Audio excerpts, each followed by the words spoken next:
আসসালামু আলাইকুম। আমি তোমাদের মিনাজ ভাই। আশা করছি সবাই ভালো আছেন। আলহামদুলিল্লাহ তোমাদের দোয়াতে আমি অনেকটা সুস্থ হয়ে উঠেছি। আজ রমজান মাসে ৫ নম্বর রোজা। তাই ভোর ৪:৩০টার সময় উঠে সেহরিটা করে ফেললাম। সেহরি করা হয়ে গেলে ফজরের নামাজটা পড়ে নিই। তারপর একটু ঘুমিয়ে যাই। ঘুম থেকে উঠে চলে যাই আমি টেলারের দোকানে। কারণ সামনে ঈদ। একটু ভালো না কিছু করলে হবে ভাই। তাই পাঞ্জাবির অর্ডারটা দিয়ে এলাম। বাড়ি ফেরার পথে একটু ওষুধের দোকানে যাই, কারণ কালকের কিছু ওষুধ আমার বাকি ছিল। তারপর বাড়ি এসে দেখি যে আমার ভাগ্নির ফটোশ্যুট চলছে। এখানে সেটারই প্রস্তুতি নেওয়া চলছে, কারণ আমার ছোট্ট ভাগ্নির আজকে 1 মাস পূর্ণ হলো।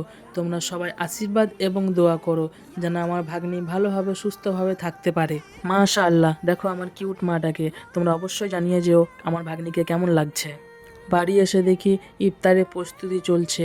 আজ ইফতারে হচ্ছে পালং শাকের কচুরি। তারপরে আমি চলে যাই দাঁতন করতে। দাঁতন করে এসে ইফতার সামনে নিয়ে দোয়া করি। দোয়া করে ইফতার করে আজকের ব্লগটা শেষ করলাম।